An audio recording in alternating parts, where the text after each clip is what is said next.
Masechet Bava Batra, résumé du Daf Lamed Aleph. La Gemara raconte ici sur deux personnes qui disputaient sur un champ. Reuven, il dit, je l'ai hérité de mon père, j'habite ici depuis 3 ans de Khazaka.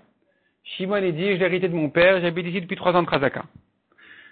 Reuven, il amène des témoins que c'était à son père.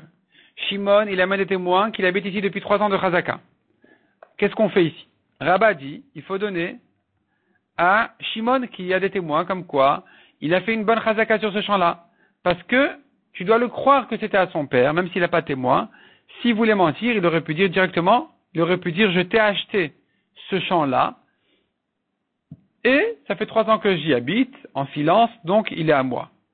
Puisqu'il aurait pu dire cet argument et qu'il sincèrement te dise qu'il pense que c'était à son père, alors on va l'accepter, et on va donner donc à celui qui a des témoins sur la Khazaka.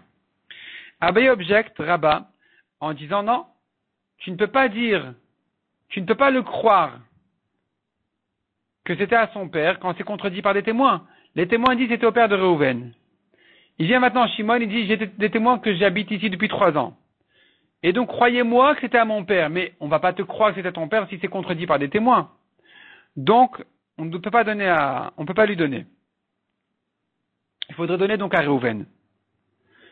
Shimon, en voyant qu'il était en train de perdre son affaire, il leur a dit en fait, je vais vous dire la vérité, c'est pas que c'était à mon père. Je voulais dire que c'était comme si je l'avais hérité de mon père, tellement j'étais tranquille sur ce champ depuis tout le temps. Depuis que je l'ai acheté ce champ-là, jamais on m'a fait de remarques. Et je me sens dessus, à l'aise comme s'il était à mon père, donc je vois pas pourquoi maintenant il vient contester.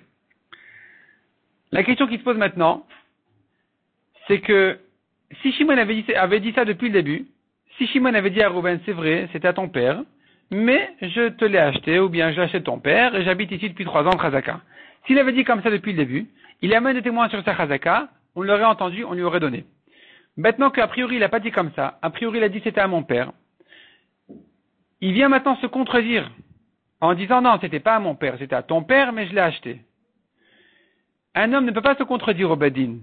Un homme ne peut pas donner 2 arguments contradictoires au Bedin. Une fois que tu as dit un argument, c'est fini, c'est définitif. Là, il se contredit légèrement, il s'interprète. Il dit en fait c'était à ton père, mais j'ai dit à mon père parce que c'était comme si je l'avais hérité de mon père. C'était pour moi comme si c'était à mon père. Est-ce que quand quelqu'un il s'interprète, il s'explique un peu difficilement, est-ce que on va dire c'est un nouvel argument qui contredit le premier, on va pas l'entendre, ou bien on peut lui l'accepter? La Gemara ramène là-dessus une marloquette entre les Amoraïm. Est-ce qu'il peut dire ce deuxième argument, oui ou non? La Gemara va conclure que la lacha, elle est qu'il peut lui dire. Il peut lui se corriger légèrement en s'expliquant. Il peut. Mais entre-temps, la Gemara nous dit, tout le monde sera d'accord que si le deuxième argument contredit complètement le premier, qu'il ne pourra pas le dire. Donc si au début il avait dit c'était à mon père et pas à ton père, il ne pourra pas dire ensuite non, en fait c'était pas à mon père, c'était comme à mon père. Ça contredit complètement le premier argument, donc il ne pourra pas le dire. De même, dit la Gemara, si maintenant il était sorti du Bedin et quand il revient, il s'interprète, il s'explique un peu en disant non, c'est comme si c'était à mon père. Ici aussi, tout le monde sera d'accord qu'on ne va pas l'entendre. Inversement, tout le monde sera d'accord que si il s'est expliqué complètement, c'est-à-dire il dit en fait, c'est pas que je l'ai acheté moi-même de ton père. C'est lui de mon père comme j'avais dit au début, mais mon père l'a acheté de ton père. Donc tes témoins, ils ont raison. Shimon dirait à Reuven, je reprends. Reuven a des témoins que c'était à son père. Shimon a des témoins qu'il a fait Khazaka. Shimon vient en disant, j'ai dit que c'était à mon père, je maintiens ma parole. Tu as des témoins que c'était à ton père, ça me va aussi. Mon père a acheté de ton père. Dans ce cas-là, puisqu'il n'y a aucune contradiction, alors on va l'entendre. De même, dit la Gemara, si quelqu'un va donner des arguments en dehors du Bedin, et quand il rentre au Bedin, il dit de nouveaux arguments qui contredisent complètement les premiers, il peut. Le Bedin va l'accepter. Le Bedin va entendre ces arguments qu'il dit au Bedin. On ne va pas lui dire, mais il paraît, nous avons des témoins qu'au Bedin, en dehors du Bedin, tu as dit autrement. Parce qu'il pourra leur dire, écoutez, moi, en dehors du Bedin, je sors pas mes papiers. Je ne donne pas mes vrais arguments en dehors du Bedin. Et donc, dans ce cas-là, il pourra donner des nouveaux arguments au Bedin. Autre cas. Reuven dit c'était à mes pères et je l'ai mangé 3 ans de Chazaka. Shimon dit c'était à mes pères, je l'ai hérité aussi, comme Reuven, et c'est moi qui habite ici depuis 3 ans de Chazaka. Reuven a des témoins sur sa Chazaka, Shimon a des témoins sur sa Chazaka. Reuven a de plus que ces témoins de la Chazaka, ils disent aussi que c'était à son père. Qu'est-ce qu'on fait ici? Rav Nachman dit, eh bien, on va donner à Reuven, parce que la contradiction des témoins a fait tomber le témoignage concernant la Chazaka. Il nous reste le témoignage sur les pères, donc on va rendre à Reuven. Rava objecte en disant, mais non, ces témoins-là, ils sont peut-être des menteurs. Tu vois bien qu'il y a une contradiction entre les témoignages. Donc, soit ceux de Reuven, soit ceux de Shimon sont des menteurs. Et puisqu'ils sont peut-être des menteurs, on ne peut plus les entendre témoigner.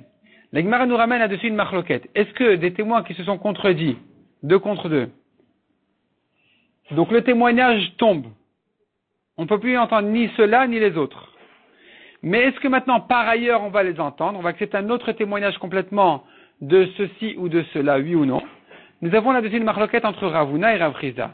La Gemara dit, selon Rav Chizda qui dit, on ne touche plus ces gens, c'est sûr qu'ici non plus on ne va pas les toucher. Donc Reuven ne pourra pas, on pourra pas donner à Reuven en se fiant à ces témoins parce qu'ils ont été contredits par ailleurs. Mais même celui qui dit que on peut accepter ces témoins-là par ailleurs, ici, dit Rava, on ne peut pas les accepter parce que c'est dans le même témoignage qu'ils ont été contredits partiellement. Donc on ne pourra pas les accepter. Donc finalement, nous restons sur une marloquette entre Rava et Rav Nachman. Rav Nachman accepte les témoins à propos de Reuven qu'il a hérité de son père. Et Rava dit non, on ne peut plus entendre ces témoins-là. Ils ont été contredits dans ce témoignage-là lui-même en partie. Donc on ne pourra plus entendre ces témoins-là concernant Reuven.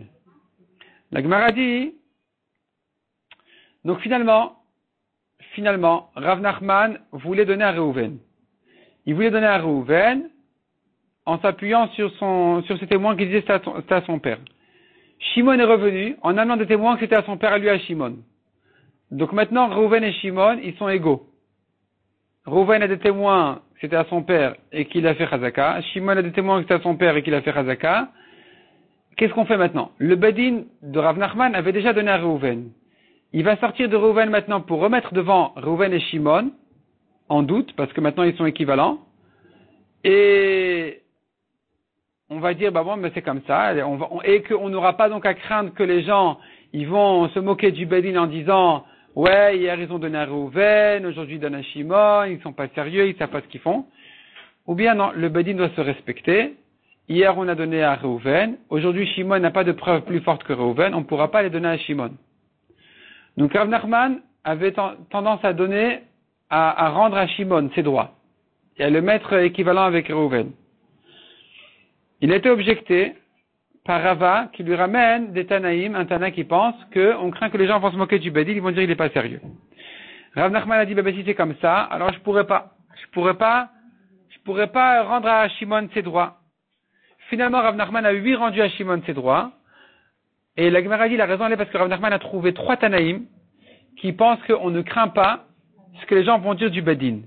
Le Bedin, donc si le Bedin trouve maintenant, si la situation s'est transformée et que Shimon a des nouveaux témoins, le Bedin ne se gênera pas à rendre à Shimon ses droits de se disputer avec Reuven. Même si hier il avait donné à Reuven, aujourd'hui le Bedin pourra rendre à Shimon ses droits de se disputer avec Reuven une fois qu'ils sont égaux, Reuven et Shimon. La Gemara dans le daf suivant va nous ramener les preuves des 3 Tanaïm qui pensent comme quoi on ne craint pas que les gens vont dire du mal du Bedin, ils vont dire ouais ils sont pas sérieux ou quoi.